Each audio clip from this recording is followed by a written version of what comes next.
Talaga naman dinadayo ang popular ng mga temple tourist attraction dito sa Thailand. Thailand is a popular tourist destination known for its rich culture, scenic beauty, and cuisine. Tara, let's go! Samahan nyo kami, libutin natin itong mga temples dito sa Bangkok.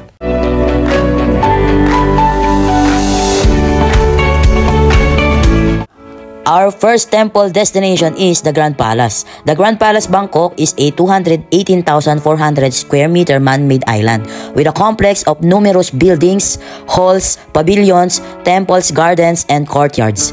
Located in the heart of Bangkok, situated on the banks of Bangkok's major river, the Chao Phraya River.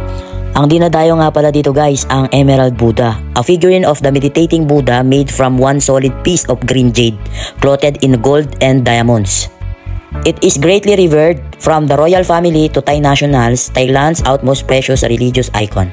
The palace has been the official residence of the kings of Thailand since 1782. The Grand Palace is still used for official events with several royal ceremonies and state functions held every year.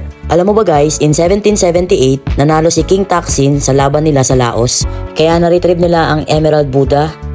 The new capital of Thailand was established in Bangkok in 1782 under King Rama I. A magnificent new temple was built to house the Emerald Buddha and was then transferred to the Grand Palace in 1785. The Emerald Buddha statue has remained there to this day. The second destination is the Reclining Buddha or kilalang Wat Po, the Temple of the Reclining Buddha. Wat Po is an 80,000 square meter Buddhist temple, 700 meters south of the Grand Palace. The temple complex houses the largest collection of Buddha figures in Thailand. Including the world-renowned 46-meter-long gold-plated reclining Buddha, Wat Po is one of the Bangkok's most ancient temples and holds as the highest grade first-class royal temple. It was originally named Wat Po Taram. Guys, meron nga palang dress code dito. Dress in long skirts, trousers, and sleeve shirts when you visit. Shoes must be taken off to enter the temple. You'll be given a plastic bag at the entrance, in which you can wrap your shoes and carry them with you during your visit. Once outside, deposit the reusable bags in a collection vat. Guys, Wat Po is open daily from 8:30 AM to 6:30 PM and entry tickets cost around mga 200 baht. Your admission includes a complimentary bottle of water. Meron din palang Thai massage dito as the national headquarters for the teaching of traditional Thai medicine. The school has 2 Thai massage pavilion located within the temple compound and additional rooms within a training facility outside the temple, providing a unique opportunity to combine relaxation and sightseeing. Ito nga pala guys, ang common public ritual at the Temple of the Reclining Buddha is to donate coins representing alms in a series of metal bowls placed in a long row to the rear of the Buddha statue. In 2012, the Temple of Reclining Buddha, formerly known as Wat Po, was the first stop on President Obama's Asian tour. Marami na din nag-visit dito guys. Kasama na din si Pope Francis. Binisit niya to noong 2019 as a part of series of events that strengthened the relationship between the Catholic and Buddhist communities in Thailand.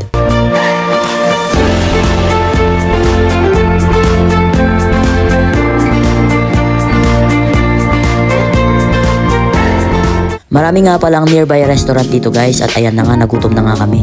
The food and service are pretty good. Great food and great experience. I truly enjoy it. Kitang-kita naman sa mukha niya, sarap na sarap sa food oh. Wait, there's more. Ito na ang third destination natin, ang Wat Arun Temple. Don't worry, ito na yung last temple. Talaga namang mananawa ka sa mga temple na napakarami talaga. Wat Arun is one of the world's renowned iconic landmarks. It's one of the most spectacular and recognizable Thai landmarks. 82 meter tall, 269 feet. Wat Arun is a prominent place of worship and rituals for Buddhists and monks. The first glimmers of morning light reflect against the temples, pero mas maganda to sa gabi guys. Sumakay nga pala kami ng ferry papunta sa Wat Arun. Kung gusto nyo ng one day pass, pwede kayo mag-book sa Klook ng half on half off boat. At finally, nandito na kami sa loob ng Wat Arun Temple. Kung gusto nyo nga magsuot ng costume guys, pwede kayong mag-rent ng clothes dito sa loob mismo. Guys, pag nasa loob na nga kayo, please keep in mind to act with respect and reverence at all times. Opening hours nga pala nito, 8 AM hanggang 6 PM daily. For adult entry fee is 200 baht. Para naman sa mga maliliit na bata ay free. I suggest mag-rent ka ng Thai costume. And dress code dito is strictly conservative. Umabot nga pala ng 350 baht yung bayad namin sa costume guys. Take note guys, be careful, do not listen to anyone on your way to the temple, especially offering cheap rides or the temple is closed today. Kung ayaw mo may scam. So guys, ito na yung last temple. Ang masasabi ko lang, a beautiful temple with a beautiful architecture that is worth visiting. Sana na-enjoy mo ang ating temple tour dito sa Thailand. O guys, paano? Babay na muna. Kita-kits on my next video. Kuya Chris nga pala to, ang iyong travel buddy yo.